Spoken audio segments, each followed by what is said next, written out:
Good morning. সবাইকে জানাই আমার অনেক ভালোবাসা, সেই সঙ্গে বড়দের আমার প্রণাম। আশা করি তোমরা সবাই ভালো আছো, আর যে যেখানে আছো ঈশ্বরের কৃপায় সুস্থ আছো। আজ হলো 8 তারিখ, বারটা হলো শুক্রবার। সকালবেলায় ঘুম থেকে উঠে দেখছি নিতুবাবু আজকে ঘুম থেকে ওঠেনি। সেই সাথে আমিও ছুটিদের বাড়িতে এসে দুরাত বেশ ঘুমোলাম। ফোনের কাজ তেমন করিনি, একেবারে করিনি তা নয়, তবে বাড়ির তুলনায় অনেকটাই কম করেছি, সেই জন্যে ঠিকঠাক করে ঘুমটা হয়েছে। আজকাল মনে হচ্ছে নেতুবাবুও আমার মতো স্বপ্ন দেখছে। ঘুম থেকে উঠেই বলছে, জানো জিম্মা, আমি ভূতের স্বপ্ন দেখেছি। আর আমি ওকে বললাম, তুমি চোখটা বন্ধ করো, তোমার জন্য সারপ্রাইজ আছে। কালকে রাত্রিবেলায় ওকে এই সাজুগুজু করার সেটটা কিনে দিয়েছিলাম। এটা নিয়ে ও মাসির সঙ্গে বাড়িতে চলে এসেছিল, কিন্তু বাড়িতে এসে এটা আর খোলেনি। আমি ওকে বলেছিলাম, তুমি খুলবে না, আমি বাড়িতে যাব তারপরেই খুলবে। তো এসে দেখলাম ও ঘুমিয়ে পড়েছে। তবে ওটা তো ওর সারপ্রাইজ ছিল না, কালকে রাত্রে ও ওটা পছন্দ করেই কিনেছে। কিন্তু এখন যেটা দেখছে এটা ওর একদম অযাচিত জিনিস। ও তো ভাবতেই পারেনি যে জেম্মা ওর জন্য নিয়ে আসবে। কাল রাত থেকেই তো ওর মনটা ছটপট করছে, কখন এই বক্স থেকে সাজুগুজু করার জিনিসপত্রগুলো ও বের করবে। তো সকালবেলায় আমি একটু খুলে দিলাম, কারণ ওর ওপরে যে প্যাকেটটা ছিল সেটা খুব শক্ত প্যাকেট ছিল, যেটা ও খুলতে পারছিল না। এই দেখো, খোলা মাত্র ডায়ারটা হাতে নিয়ে চুল শোকানোর বদলে মুখটাকে শোকাচ্ছে। আর আমি এদিকে বসে পড়েছি আমার থাইরয়েডের ওষুধ খেতে। জানোই তো, যারা থাইরয়েডের পেশেন্ট তারা রনে বনে জঙ্গলে পাহাড়ে সমুদ্রে যেখানেই যাক না কেন ওষুধটা সঙ্গে নিয়ে যেতেই হবে। আর এদিকে নেতুবাবু এখন পর্যবেক্ষণ করে দেখছে কোনটা কোন কাজে লাগানো যায়। আর এদিকে ছোটি কি করছে বলতো, ওর মধ্যে একটা ক্লিপ ছিল, সেই ক্লিপটা চুলে লাগানোর চেষ্টা করছে। আগে যে ক্লিপগুলো থাকতো সেগুলো হয়তো চুলে লাগতো, কিন্তু এখন যে ক্লিপগুলো দিয়েছে একটাও চুলে লাগানোর মতো নয়, শুধু বাচ্চারা খেলাই করতে পারবে। তো এখন আমি চলে এসেছি একটু বাইরে, আর বাইরে এসে দেখছি মাসি এদিকে রান্না করছে। আলু পটলের তরকারি বসিয়েছে, আর ওদিকে মেশো খেতে বসেছে। মাসিকে বললাম, তোমার এই উনুনটা আমার ভারী পছন্দ হয়েছে, এত ভালো আগুন জ্বলে। বাইরে একটাই উনুন, আর এই উনুনেই রান্না করে। তবে মাসিরা তোলা উনুনও ব্যবহার করে, তবে এই ধরনের উনুনে কালি একটু বেশি হয়। ছোটি এদিকে আমাকে হাত দেখাচ্ছে, সকালবেলায় ও হাঁড়ি কড়াই মেজেছে, তাতে কালি ছিল, সেই কালিতে ওর হাত দুটো পুরো কালো হয়ে গেছে, সেই সাথে নখগুলোও কালো হয়ে গেছে। আর আমি আবার এদিকে ঘরে এসে এখন নেতুবাবুকে একটু ম্যাগি খাইয়ে দিচ্ছি। একাই খাচ্ছিল, তবে এদিকে ওদিকে ছড়াচ্ছিল বলে আমি বললাম, দাও, আমি তাড়াতাড়ি করে খাইয়ে দিই। খাইয়ে দিলে ও একটু তাড়াতাড়ি খেয়ে নেয়। আর এদিকে ছোটি আমাদের সকালের খাবারের ব্যবস্থা করছে। আজকে সকালের খাবারে রুটি হবে, তার জন্যেই ছোটি আটা মাখছে। তবে মাসির তরকারিটা রান্না হয়ে গেছে, আর এবার মাসি বসেছে রুটি ভাজতে। তবে জানো তো, মাসি রুটি তাওয়াতেই ফুলিয়ে নেয়, আলাদা করে আর উনুনের মধ্যে দিয়ে সেঁকে না। তবে আজকে মাসি সেঁকছে। আসলে মেশো না রুটি পুড়ে গেলে খেতে চায় না, মানে একটুও যদি পোড়া রুটি হয় তাহলে মেশো সেটা পছন্দ করে না। তো মাসি আজকে এই গোল যেটা দিয়ে আর কি সেঁকছে, ওটা বের করে নিয়ে এসেছে আমাদের কথা শুনে। আর এখন আমাদের জন্য যে রুটিগুলো হচ্ছে সেটা মাসি আগুনে একটু সেঁকে নিচ্ছে। সত্যি, ছোটিদের বাড়িতে যদি না আসতাম তাহলে এই সুন্দর সুন্দর মুহূর্তগুলো উপভোগ করতে পারতাম না। সেই সাথে বাড়ির প্রত্যেকের কাছে অনেক আদর যত্ন পেলাম। কোন দিক দিয়ে যে সময়টা কেটে গেল বুঝতেই পারলাম না। তো এখন ছোটি আমাকে দিয়ে দিয়েছে খেতে রুটি আর আলু ভাজা, যেটা খেতে দারুণই লাগছে। গরম গরম রুটি আর গরম গরম আলু ভাজা, এর কোনো তুলনা হয় না। তো এদিকে ছোটিও বসেছে খেতে। তো এখন দুজন গল্প করতে করতে খাবারটা খাচ্ছি, আর খাবারটা খেয়ে আমি চলে এসেছি ঘরে। এখন ব্যাগ গোছানোর পালা, কারণ আজকে আমি বাড়িতে চলে যাব। নতুন কোনো জায়গায় আসার আগে যতটা উৎসাহ থাকে, যতটা ব্যাকুলতা থাকে, যাওয়ার সময় না মনটা ততটাই খারাপ হয়ে যায়। কিন্তু কিছু করার নেই, যেতে তো হবে। তবে না, ছোটি আর নেতুবাবু আজকে যাবে না, ওরা কয়েকদিন পরে যাবে। আমিও হয়তো আমার কাজ না থাকলে আজকের দিনটা থেকে যেতাম, মাসি ছোটি বারবার করে বলছিল, কিন্তু কালকে আমার একটু কাজ আছে, তাই আজকে আমাকে যেতেই হবে।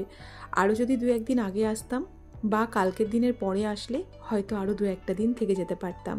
এত যত্ন পেলে কারোর কি যেতে ইচ্ছে হয় বলো? এদিকে আমার যা আমার জন্য চা করে নিয়ে এসেছে। এখানে আসার আগে ছোটি আমাকে বিভিন্ন ধরনের ভয় দেখাচ্ছিল। আমার মা একটু অগোছালো, তুমি হয়তো আমাদের বাড়িতে গিয়ে টয়লেট বাথরুমটা ইউজ করতে পারবে না, তোমার হয়তো বিভিন্ন ধরনের সমস্যা হবে। কিন্তু বিশ্বাস করো, কোন দিক দিয়ে যে দিনগুলো কেটে গেল আমি বুঝতেই পারলাম না। আমি তো কোনো রকম কোনো সমস্যা ফেস করিনি, বরঞ্চ আমি ভীষণ আনন্দে কাটিয়েছি। আমার মনে হয় ওর থেকে আমি বেশি আনন্দ করেছি। কালকে আমি 3টে চকলেট কিনেছিলাম, ওদের 2 ভাই বোনকে 2টো দিয়ে এসেছিলাম, আর নিতুবাবুরটা আমার ব্যাগেই ছিল। তো সকালবেলায় ব্যাগটা গোছাতে গিয়ে হাতে পেলাম, সেটাই ওকে একটু দিয়ে দিলাম। ও তো ভীষণ খুশি হয়ে গেছে চকলেট দেখে। তো এখন আমার কাছে নিয়ে এসেছে, চকলেটটা কেটে দিতে বলছে। আর আমি না চকলেটটা কাটতে গিয়ে ওই কাটা অংশটুকু আমার চায়ের মধ্যে পড়ে গেছে। নেতুবাবু ওই টুকরোটা একটু বাইরে ফেলে এলো, আর আমি বললাম এবার চকলেটটা সবাইকে একটু একটু করে দাও, তারপরে খাবে। প্রথমে এক টুকরো ছোটিকে দিয়ে এলো, আর তারপর দিয়ে এলো ওর দিদাকে। ওর দাদু আর মামা বাড়িতে ছিল না, তো দাদু আর মামার জন্যে আলাদা করে 2টো টুকরো রেখে দিয়েছে। আর এদিকে আমাকেও বলছে যে মা একটু খাবে। আমি বললাম বাবা আমি চা খাচ্ছি, আমি খাবো না। বাচ্চাদেরকে ছোটোবেলা থেকে আমরা যেমনটা শেখাই, বাচ্চারা কিন্তু বড় হয়ে তেমনটাই শেখে।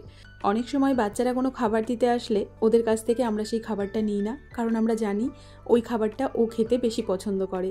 কিন্তু আমার মনে হয় নেওয়া উচিত, সেই সাথে ওদেরকে এটা বোঝানো উচিত সবাইকে দিয়ে তারপর খেতে হয়। তো ছোটোবেলা থেকে আমি আমার বাড়ি থেকেও সেই রকমই শিক্ষা পেয়েছি, ছোট থেকে ছোট জিনিস সবাই মিলে ভাগ করে খেয়েছি। আর এই ছোট ছোট গুণগুলো একটা বাচ্চাকে ছোট থেকেই শেখাতে হয়, তাহলে বড় হওয়ার পরেও তার মধ্যে সেই গুণগুলো বর্তমান থাকে। এবার তোমরা নিশ্চয়ই ভাবছো তাহলে আমি কেন নিলাম না। আজকে ও অনেককে দিয়ে তারপর খেয়েছে, শুধু যদি আমি একা থাকতাম তাহলে ওর কাছ থেকে অবশ্যই নিতাম। তো এইদিকে বাইরে এসে দেখছি ছোটি এখন রান্না করতে বসেছে, আর ও এখন রান্না করছে মোচার ঘন্ট। তবে জানো, আমি ছোটিদের বাড়িতে এসে সব থেকে খুশি কখন হয়েছি, যখন জানতে পারলাম ছোটির কাছে মাসি এই উনুনটা আমাকে দেবে। আমি অনেক দিন আগে ছোটিকে বলেছিলাম মাসিকে বলো আমাকে একটা উনুন বানিয়ে দিতে। তো এই উনুনটা বানানোই ছিল, মাসি সকালবেলায় আবার একটু একে লেপে টেপে ঠিক করে রেখেছে। এটা আমি আজকে বাড়িতে নিয়ে যাব।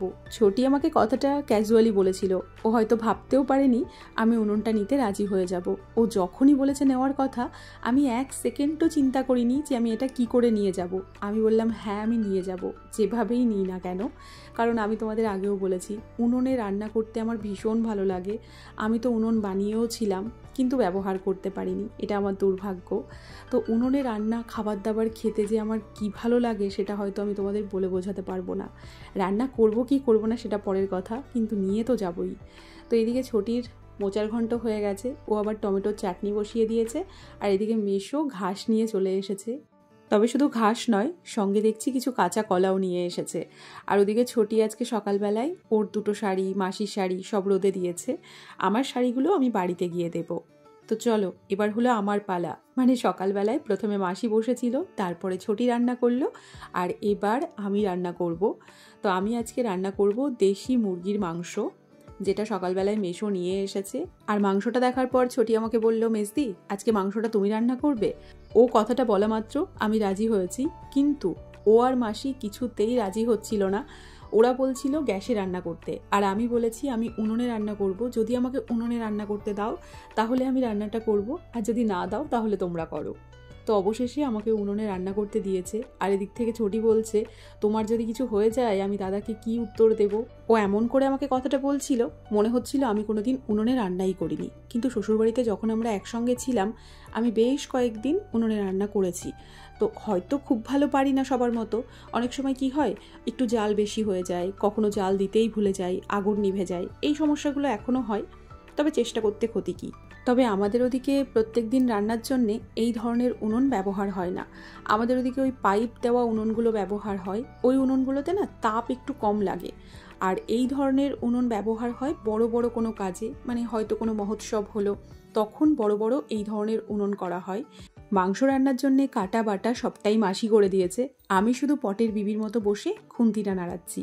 সকাল থেকে কড়াইটার ওপর দিয়ে যা ধকল যাচ্ছে, পরপর এই কড়াইতে কত কিছু রান্না হলো। তো আজকে এই কড়াইটা দেখে না আমার পুরনো একটা কথা মনে পড়ে গেল। সবসময় তো শ্বশুরবাড়ির সম্পর্কে শুধু নেগেটিভ কথাই বলি, আজ একটা পজিটিভ কথা বলি তোমাদের। কড়াইটা দেখেই মনে পড়লো, তো যখন আমি উনুনে রান্না করতাম বেশিরভাগ দিনই না আমি কড়াই পুড়িয়ে ফেলতাম, আর সেই কড়াই মেজে তোলার ক্ষমতা আমার হতো না। তো সেই কড়াই বেশিরভাগ দিন হয় আমার শাশুড়ি, না হলে আমার বড় যা মাজতো। তবে তার জন্য আমাকে কখনো কথা শুনতে হয়নি। শ্বশুরবাড়িতে আসার পরেও আমি অনেক ভালো মুহূর্তও কাটিয়েছি, কিন্তু কি বলতো, আরও অনেক ভালো মুহূর্ত কাটানোর ইচ্ছে আমার মনে ছিল। কিছু কষ্ট থাকে যেগুলো একান্তই নিজের হয়, চাইলেও কারোর সঙ্গে ভাগ করে নেওয়া যায় না। তো এদিকে ছোটি আবার এক গাদা বাসন নিয়ে বসে পড়েছে মাজতে।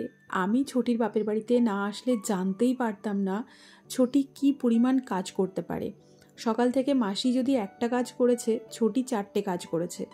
মাসির থেকেও 4 গুণ বেশি কাজও করতে পারে। একজন হয় না বাপের বাড়িতে গিয়ে প্রচুর কাজ করে, কিন্তু শ্বশুর বাড়িতে গিয়ে দেখায় অত বেশি কাজ করতে পারে না। তো আমাদের ছোটি হলো ছুপে রুস্তাম। যেদিন ওর বিয়ের পাকা কথা হয়েছিল সেদিন আমার বর, আনন্দ আরও অনেকে এসেছিল। তো তাদের সবার জন্যে ছোটি রান্নাবান্না করেছিল, তাদেরকে খেতে দেওয়া, সব কিছু গোছগাছ করা সেদিনই ছোটি করেছিল। তো বাড়িতে আসার পরে আনন্দর মুখে শুনেছিলাম তাপসের হবু বউ কাজে কর্মে ভীষণ নিপুণ। তার মানে আমার অবস্থাটা বুঝতে পারছো তো? এক যা রূপে সরস্বতী আর এক যা গুণে লক্ষ্মী, আর আমি মাঝখানে ঢোল বাজাই। 2 জায়ের কারোর কাছেই আমার পাত্তা পাওয়ার মতো যোগ্যতা নেই। কালকে দেখলাম একজন মন্তব্য করেছিলে 3টে যা বলে 2 জায়ের এত ভাব। যদি 2 যা হতে তাহলে এত ভালো সম্পর্ক থাকতো না। সত্যি বলছি, আমাদের বাড়িতে যদি শুধুমাত্র আমরা 3 যা থাকতাম তাহলে আমাদের মধ্যে কোনো দিনও কোনো দ্বন্দ্ব হতো না। কারণ আমাদের একে অপরের সাথে দ্বন্দ্ব হওয়ার মতো কোনো কারণ নেই। যা দ্বন্দ্ব হয় সব বাড়ির গার্জিয়ানদের নিয়ে, আর সেটা তোমাদেরকে বোঝাতে পারবো না। যাই হোক, অনেকের বাড়িতে এরকম সমস্যা হয়, চায়ে যায় তো কথাও হয় না, এমন অনেক মানুষকে আমি দেখেছি, হয়তো সেই জন্যেই বলছো। তবে হ্যাঁ, ছোটির সাথে আমার এত ভালো সম্পর্ক দেখে তোমাদের মনে হতেই পারে আমাদের দুজনার মধ্যে কোনো রকম কোনো দ্বন্দ্ব হয় না, আমাদের মতের অমিল হয় না। এটা তোমাদের একদমই ভুল ধারণা।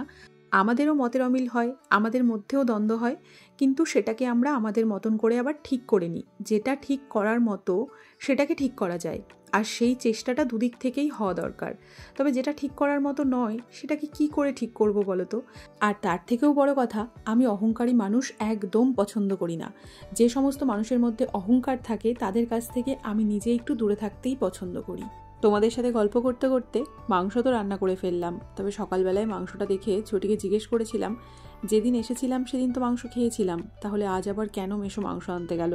ছোটিদের বাড়ি নিঃসন্দেহে আমার ভীষণ ভালো লেগেছে, কিন্তু ছোটিদের আশেপাশের পরিবেশটা না আমার একদমই ভালো লাগেনি।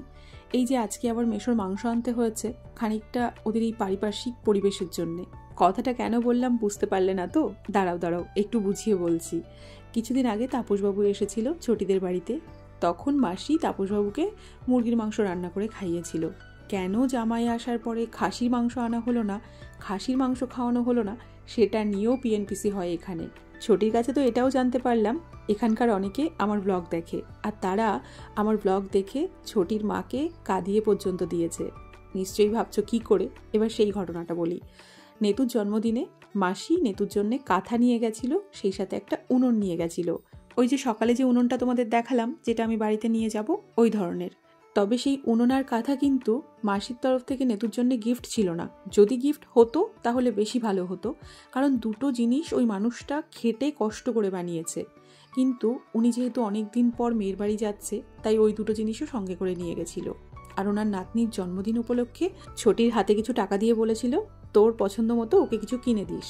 তো সেটা আমি ব্লগে উল্লেখ করিনি। সত্যি কথা বলতে আমার প্রয়োজনও মনে হয়নি, কারণ সবসময় তো পাই টু পাই সব জিনিস ব্লগে বলা যায় না, অত কিছু মাথাতেও থাকে না। তো কিছু মানুষ সেই বিষয়টা নিয়ে আলোচনা করে, পিএনপিসি করে, হাসাহাসি করে, যেটা মাসির কান পর্যন্তও যায়। আর স্বাভাবিকভাবেই সেটা শোনার পর মাসির খারাপ লাগে। তো আজকে আমি সেই বিষয়টা একটু ক্লিয়ার করে দিলাম। আর আমি যেহেতু খাসির মাংস খাই না, তাই মাসি মেশোকে আমাকে আবার দেশি মুরগির মাংস এনে খাওয়াতে হচ্ছে, পাছে যদি আবার আশেপাশের লোকজন কথা বলে। তো আমি একটা কথা বলতে চাই, মাসি মেশো যদি ভালোবেসে আমাকে আলু সিদ্ধ আর লঙ্কা পোড়া দিয়েও ভাত দেয়, সেটাকেও আমি অমৃত মনে করেই খাবো। আর আশা করি এই কথাগুলো ছোটি তো শুনছে, সেই সাথে মাসি মেশোও শুনছে, আর যারা এই বিষয়গুলো নিয়ে আলোচনা করে তারাও শুনছে। সবাইকেই বিষয়টা আমি ক্লিয়ার করে দিলাম। তবে দেখো, কিছু মানুষকে কিছু বিষয় ক্লিয়ার করতে গিয়ে আমার জীবনের একটা বড় সমস্যা ক্লিয়ার হয়ে গেল। আসলে অনেক দিন থেকে চপার বোর্ড বানাবো ভাবছিলাম, তো আজকে ফাইনালি একটা বোর্ড বানিয়ে দিয়েছে ওনারা। আমার পছন্দও হয়েছে, যেমন বলেছিলাম তেমনই বানিয়েছে। তবে আমি যেহেতু পালিশ করলাম না, তাই ফিনিশিংটা অত ভালো হয়নি। তো ওনারা আমার কাছে দাম চেয়েছিলেন 200 টাকা, তবে আমি খুশি হয়ে ওনাদেরকে 250 টাকা দিচ্ছি। কারণ আমি বললাম আপনারা চা খেয়ে নেবেন। এই ভর দুপুরবেলায় ওনারা প্রত্যেকে ওই চপার বোর্ডটার পেছনে অল্প অল্প করে কাজ করেছে, তাও আবার ওনাদের হাতের কাজ ছেড়ে। তো সেই জন্যেই আমি দিলাম। আর এখন আমরা ব্যাগ খুঁজতে এসেছি। জিনিসপত্র নিয়ে যাব সেটা তো আগে থেকে জানতাম না, তো ব্যাগপত্র কিছু আনিনি। তো এখন ভাবছি এই ব্যাগ একটা কিনবো। তবে ব্যাগ কেনার জন্য আমরা কিন্তু মন্দিরের সামনে চলে এসেছি, কিন্তু এসে দেখছি দোকানদারই নেই, উনি আবার বাড়িতে গেছেন। তাই আমাদের খানিকক্ষণ একটু অপেক্ষা করতে হবে। এদিকে আজকে মন্দিরের সামনে হচ্ছে বাউল গান, ভাবলাম এই সুযোগে খানিকক্ষণ একটু গানই শুনে নিই, সেই সাথে তোমাদেরকেও চলো একটু শোনাই।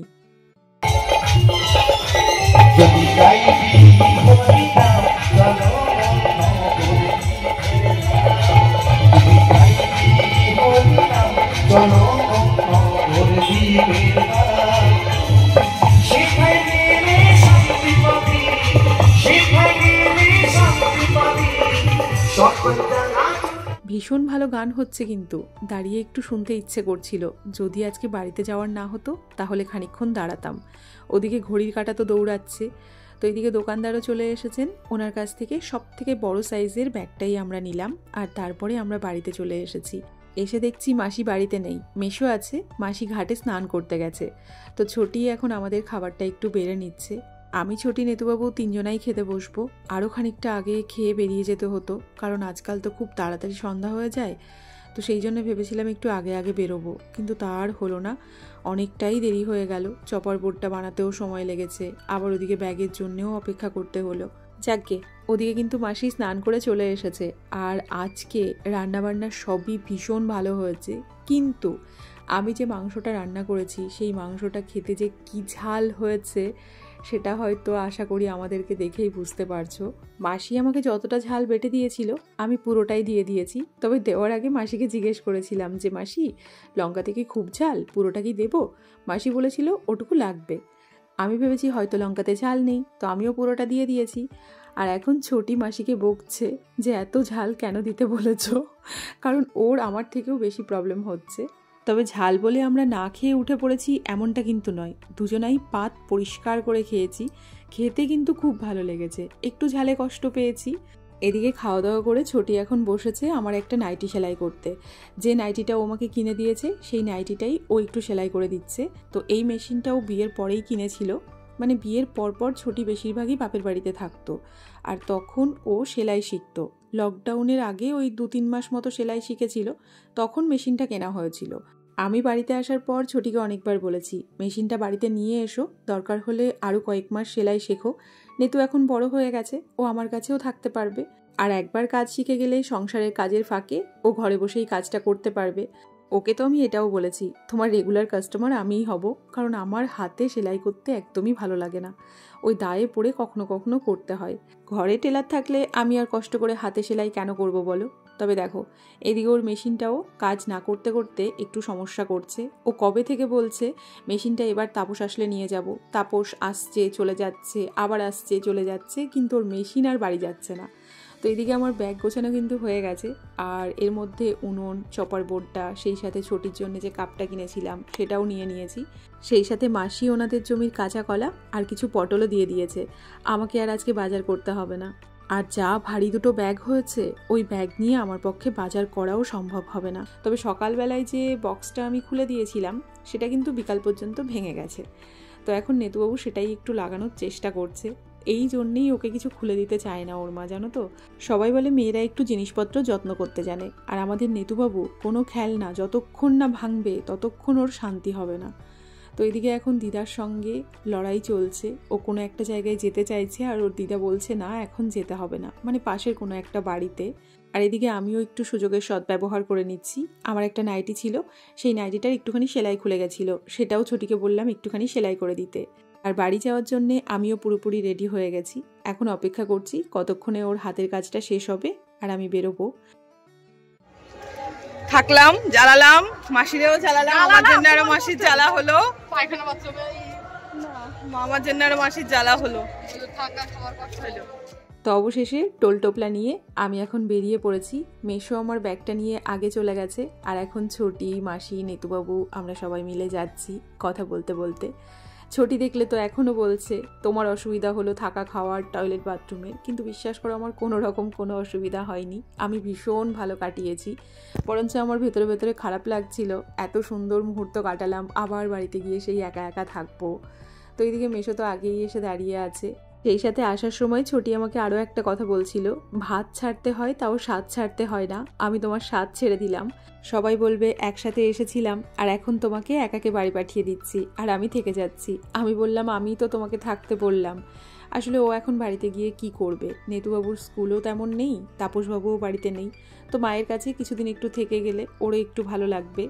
আর এদিকে ওর যে কাপের সেটটা আমি নিয়ে যাচ্ছি বাড়িতে, সেটা আবার ব্যাগ থেকে ওই টোটোওয়ালা কাকাটা বের করে নিয়েছেন, মানে উনি বের করে রেখেছেন যাতে উনুনটা ভেঙে না যায়। তো ছোটি আমাকে মনে করিয়ে দিচ্ছিল তুমি কিন্তু মনে করে নামিয়ে নিও। তো আমি ওকে বললাম তোমাদের এখানকারই তো টোটো, যদি ভুলেও যাই আবার তোমাকে ফেরত দিয়ে যাবে।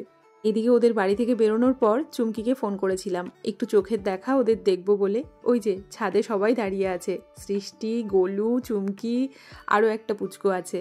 তবে আজকে তোমাদের কিছু মানুষের উদ্দেশ্যে আমার একটা রিকোয়েস্ট আছে।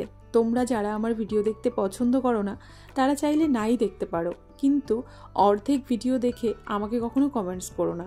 তোমরা এমন অনেক কমেন্টস করো যেগুলো হয়তো আমি ভিডিওতে বলে দিয়েছি, আবার সেই বিষয়গুলোই তোমরা জানতে চাও।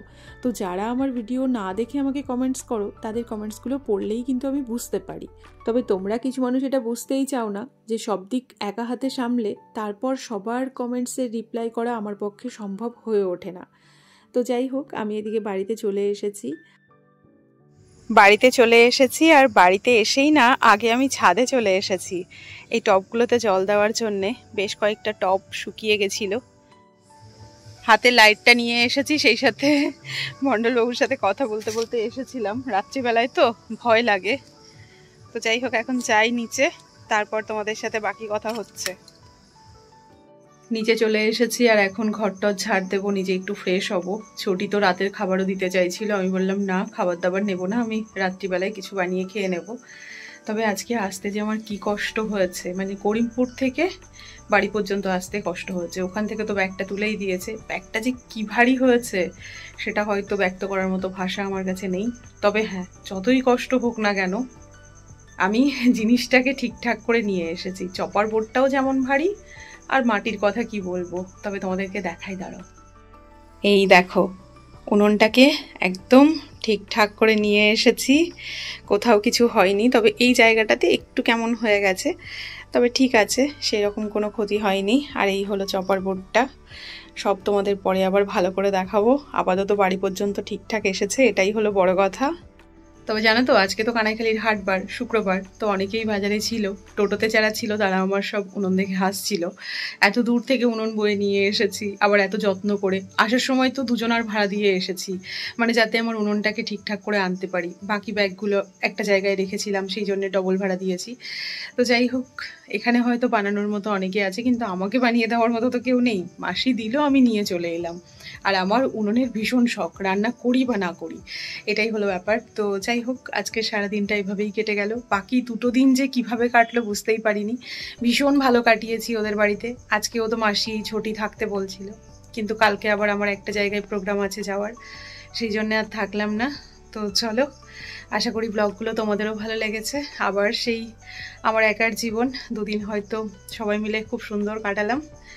তো এই ব্লগটা আপাতত এখানেই শেষ করি। ব্লগটা অনেক বড় হয়ে গেছে। তোমরা সবাই সাবধানে থেকো, নিজেদের খেয়াল রেখো।